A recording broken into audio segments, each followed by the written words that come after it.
अस्सलाम वालेकुम। आज हम रिमेनिंग के जितने भी लेटर्स हैं वो आज कंप्लीट कर लेंगे, जिसमें सबसे पहले मैं आपको लिखकर बताऊंगी कि मीम कैसे लिखते हैं। मीम जो है उसके जो लास्ट वाले पॉइंट्स हैं ना, वो रा के जो दो तरह के रा थे ना उसी तरह के होंगे। तो सबसे पहले हम मीम के टॉप बना लेते हैं।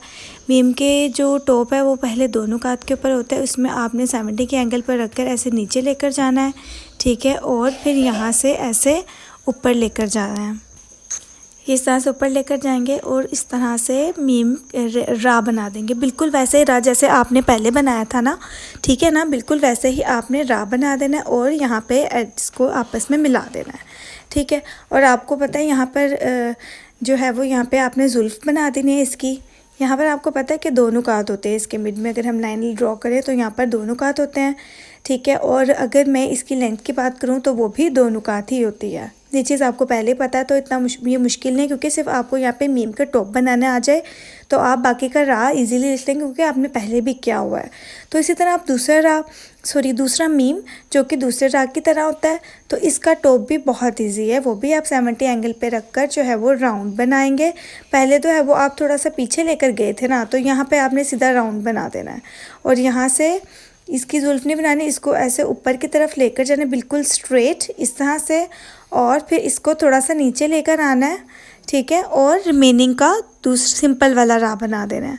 और सिंपल वाले रा बनाने के भी मेजरमेंट आपको ऑलरेडी पता है क्या होते हैं। 4 नुकात की होती है और जो उसके जो लास्ट पे जो एज बन रहा होता है, जो नोक बन रही होती है, वो 2 नुकात की होती है। तो कुल मिला के टोटल हो गए 6 नुकात, ठीक है। और इसकी हाइट भी पिछले रा की तरह 2 नुकात की होती है, ठीक है। इसकी हाइट हो गई 2 नुकात की। इस तरह से दोनों मीम हो गए। अब हमारा रह गया छोटी या और बड़ी या।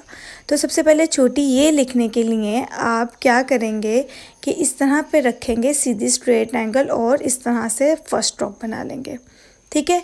यहाँ से 2 नुकात आएंगे, 2 नुकात की हाइट होगी और बाद में रिमेनिंग आपने इस तरह से, जैसे आपने जिस तरह से आपने फ़ा काफ और काफ वाओ की बनाई थी ना एज, उस तरह से बनाना है। और रिमेनिंग का आपने नून बना देना है इस तरह से, ठीक है। यहाँ से लेकर और उसके फर्स्ट स्ट्रोक तक 3 नुक्तों की लेंथ आएगी और आपको पता है नून की 1 नुक्ते की गहराई होती है, ठीक है। और यहाँ पर 2 नुक्तों की होती है, तो ये होगा छोटी या, सही है।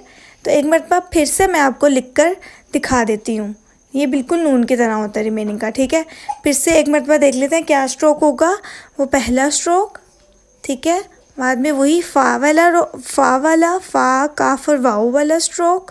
पहले आप 2 नुकात लगा लें, फ़ा वाओ और काफ वाला स्ट्रोक आ गया यहाँ पर इस तरह से जैसे मद्दा होता है। और रिमेनिंग का आ गया नून, ठीक है। रिमेनिंग का आ गया नून, तो आपका बन गया छोटी या।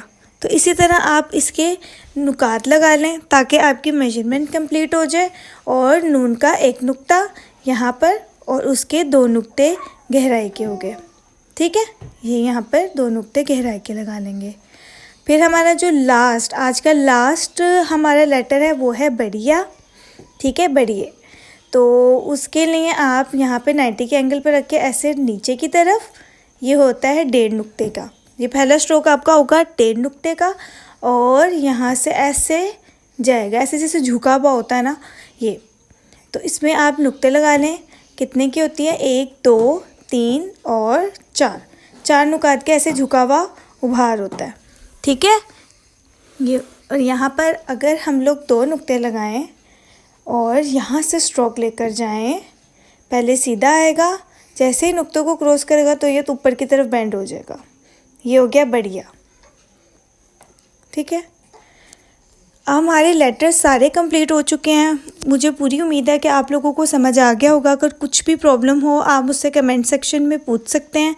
अब इसके बाद जो है वो मैं आपको डिफरेंट आयात लिखकर बताऊंगी, जिससे आपको कनेक्शंस के बारे में पता चल जाएगा, ठीक है।